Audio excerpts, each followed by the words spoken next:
Olá pessoal, estamos aqui mais uma vez para mais uma etapa da aula de direção defensiva. Hoje nós vamos para a aula de direção defensiva número 6. Pois é isso aí mesmo, né? A direção defensiva é uma matéria grande, então, como nós fazemos aulas que não são muito extensas para não ficar cansativo, acaba tendo muitas partes. Bom, na nossa aula anterior de direção defensiva, nós estávamos falando sobre algumas condições adversas que, agregadas a fatores de riscos, né, podem resultar em um acidente. Nós tínhamos visto as condições adversas do tempo, as condições adversas dos passageiros, as condições adversas das cargas e das vias. Então hoje nós vamos começar a partir das condições adversas do trânsito. Bom, as condições adversas do trânsito, elas envolvem vários elementos. Envolvem os automóveis, né, ou os veículos automotores no geral. Elas envolvem os pedestres e até os animais que estão circulando pelas vias. Mas as condições adversas do trânsito, o que você pode entender seria como, por exemplo, um número grande de pessoas andando no meio da rua, atrapalhando o trânsito. É até muito comum a gente ver isso. Hoje em dia a gente vê inclusive condutores ficando muito estressados por causa de pedestres andando nas ruas, atrapalhando o trânsito. Também você pode imaginar como um grande de animais atravessando a via e congestionamentos. Congestionamentos é aquela situação de condições adversas de trânsito mais comum, que a gente vê direto, com uma grande frequência, principalmente se tratando de grandes cidades, em horários de pico, não é mesmo? Aquele horário de pico da parte da manhã e aquele do finalzinho do dia, quase entrando na parte da noite. Mas essas condições adversas do trânsito relacionadas ao grande número de veículos, né, que faz com que o trânsito fique muito lento, muito arrastado ou até completamente parado, além do horário de pico, também se dá naquelas épocas de feriados prolongados, como por exemplo Carnaval, Natal, não é mesmo? Essas épocas em que os feriados prolongados acabam atraindo muitas pessoas às viagens. E essas pessoas, esses condutores, acabam querendo pegar as rodovias e as estradas basicamente no mesmo dia, na mesma hora. Aí fica aquele fluxo de trânsito gigantesco, né? O trânsito bem lento. Isso é uma situação realmente muito estressante. Mas também esse trânsito, popularmente dizendo trânsito agarrado, né? Aquele número extremo de veículos, também se dá quando acontecem acidentes, veículos com defeitos mecânicos. Isso tudo faz com que o trânsito agarre e às vezes acontece, né, de ficar quilômetros e quilômetros completamente parado. Mas então as condições adversas do trânsito faz relação a isso. Pedestres nas vias, animais e o grande fluxo de veículos que pode fazer com que o trânsito fique engarrafado e até completamente parado. Além das condições adversas do trânsito, nós temos também as condições adversas do veículo. Bom, para que você consiga, né, cooperar, digamos assim, para que o trânsito ele seja seguro para você e para os outros, é muito importante que o seu veículo esteja em boas condições de funcionamento. Além das boas condições de funcionamento, o seu veículo ele tem que estar equipado com os equipamentos obrigatórios de segurança. Só dar um exemplo bem prático aqui para vocês.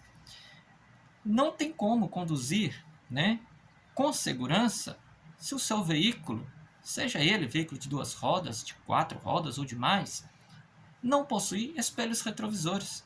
São equipamentos obrigatórios de segurança, né? Se o seu veículo não possui os equipamentos como os retrovisores, você não vai conseguir garantir, né, que você fará um trânsito seguro. Muito pelo contrário, você pode causar acidentes pela falta dos espelhos retrovisores. Do mesmo jeito, se o seu veículo está com os faróis queimados, as lâmpadas dos faróis estão queimadas. Como que você vai enxergar bem durante a noite? Não é mesmo? Veículos com pneus ruins, tá? Pneus que não garantem uma boa aderência ao tipo de pavimento que você está circulando. Bom, esses são só alguns exemplos de que as condições adversas do veículo, elas podem, resultado, né, ali numa somatória até com outros fatores, causar acidentes. Então você não dirige com segurança se o seu veículo estiver defeituoso. Se estiver com o freio ali bem mais ou menos, né? Aquela pessoa fala assim, não, o freio está mais ou menos, ainda dá para rodar, e vai rodando com aquele freio. Um dia aquele freio, né, dá defeito por completo e bate o veículo. Então não se dirige com segurança se o veículo estiver com defeito, assim como se ele tiver também faltando equipamentos obrigatórios de segurança. Então é necessário que faça sempre uma revisão no veículo, uma revisão dos sistemas de freios, pneus, parte elétrica, mecânica, verificando todas as luzes, não é mesmo? Para você conduzir o seu veículo com segurança. O que você espera dos outros é que os outros façam um trânsito seguro, para que você possa, não é mesmo, conduzir um veículo, até andar como pedestre, em um trânsito seguro. Então faça o mesmo pelos outros. Não pensa só em você. Pensa em todos no geral. Além dessas condições adversas do veículo, nós também temos as condições adversas do condutor. As condições adversas do condutor, elas fazem aquela relação entre a capacidade física do condutor e a capacidade mental. Ou seja, um condutor, ele precisa estar com todos os seus sentidos, né, digamos assim, normais, para que ele consiga tomar certas ações, certas atitudes, na maneira certa e na hora certa.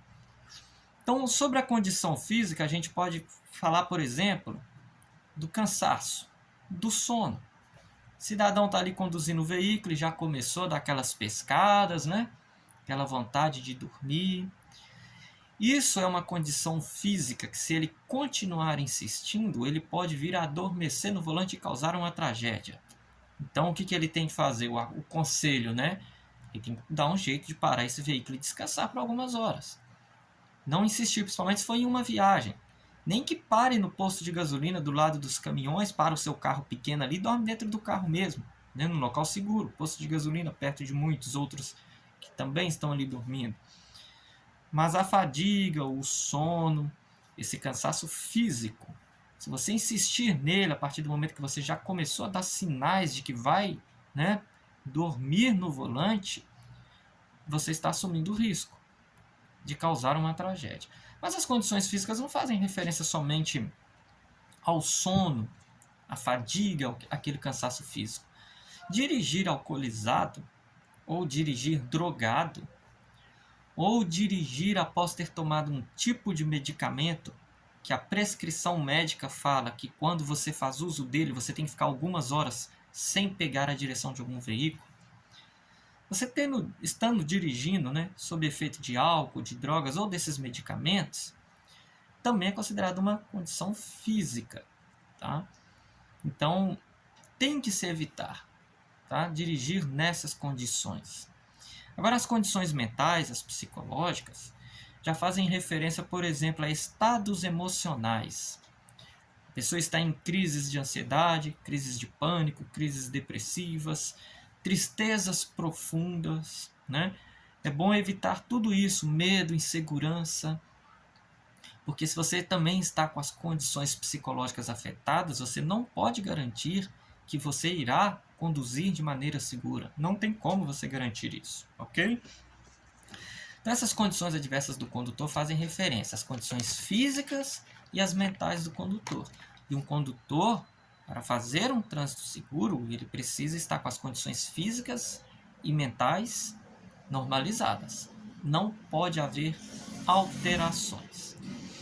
E por último, nós vamos deixar, né, para falar das condições adversas da luz. Aqui nós vamos falar da luz natural, que é a luz do sol, e a luz artificial, que é o farol alto dos veículos. Bom, o que acontece? Vamos falar do farol alto primeiro. O farol alto, ele só pode ser usado em vias que não têm iluminação pública. O que é a iluminação pública? É a iluminação, né, gerada pela companhia de energia do seu estado. Aqui em Minas Gerais, por exemplo, é a CEMIG, né? Mas tem várias companhias elétricas espalhadas Brasil afora. Ou seja, a luz dos postes, que você vê nos bairros, nas cidades, enfim. Né? Então o farol alto só pode ser utilizado em vias que não tem nenhum tipo de iluminação pública. Tá? É o que a gente chama daqueles locais ermos, não é verdade? Aqueles locais ermos. Mas você também não pode utilizar o farol alto em vias sem iluminação pública em algumas condições. Por exemplo, se você for cruzar por um outro veículo, né? Você está vindo e o outro veículo vem na direção contrária. Aí você não pode utilizar o farol alto, assim como ele também não. Por quê? Porque o seu farol alto, ele pode ofuscar a visibilidade do outro condutor. Assim como o farol alto dele também pode ofuscar a sua visibilidade, né? Aquele clarão intenso. Atrapalha você enxergar. Isso faz com que você fique como se estivesse dirigindo por alguns metros às cegas. Tá? Dependendo da velocidade que a pessoa está conduzindo o veículo, é como se andasse uns 60 metros às cegas. E no trânsito, 60 metros sem enxergar nada pode causar tragédias. Só estaria enxergando luzes, né? Aquela luz forte. Então você não pode utilizar o farol alto se for cruzar um outro veículo. Mas você também não pode utilizar o farol alto se você estiver andando atrás de um outro veículo.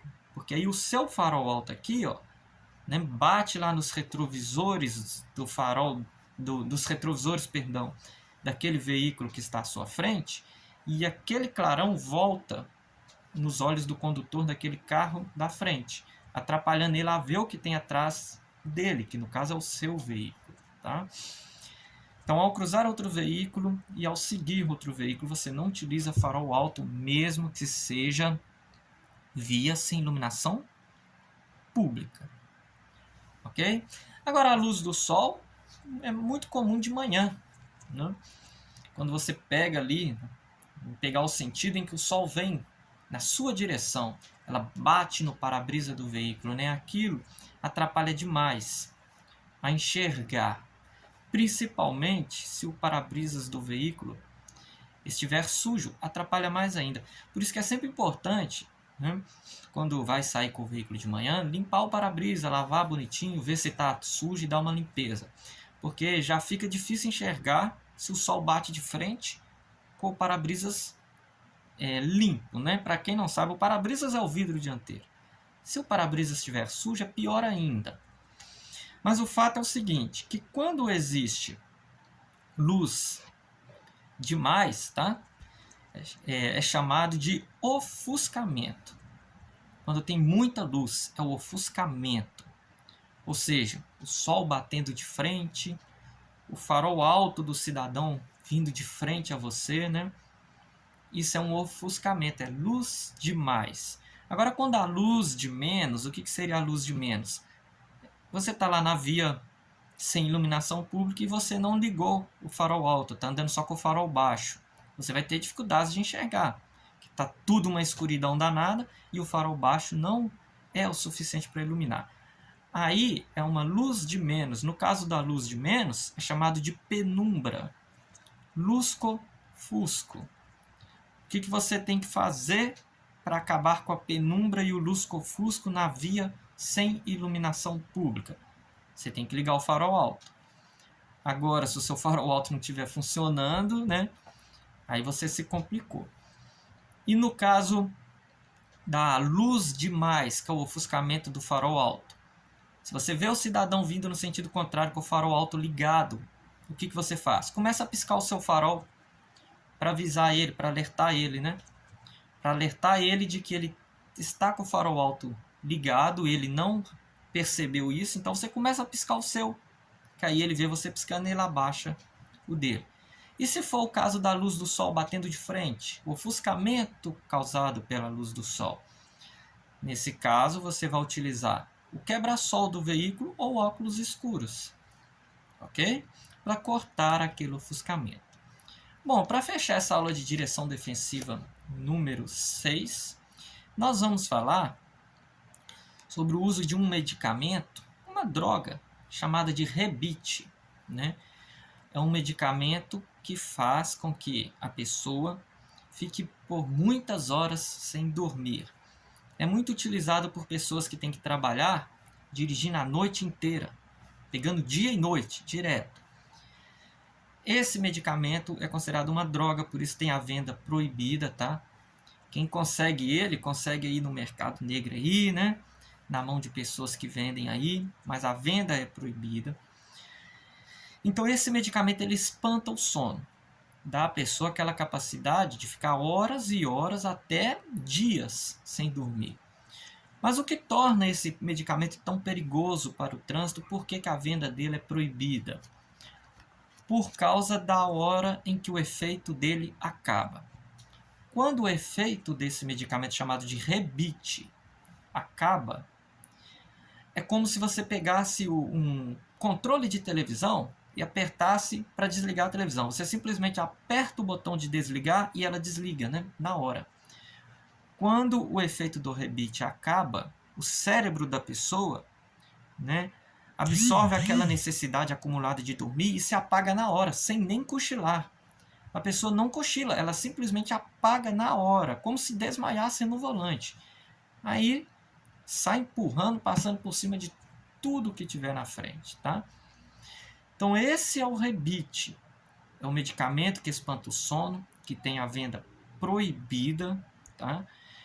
E quando o efeito dele acaba, a pessoa dorme de uma vez. O cérebro tem o acúmulo do sono e ele recebe essa informação do acúmulo do sono. Acabou o efeito, a pessoa dorme sem nem ao menos cochilar. Bom, essa foi a nossa aula de direção defensiva número 6. E estudem bastante. Uma ótima semana para vocês que virá aí e até a próxima aula.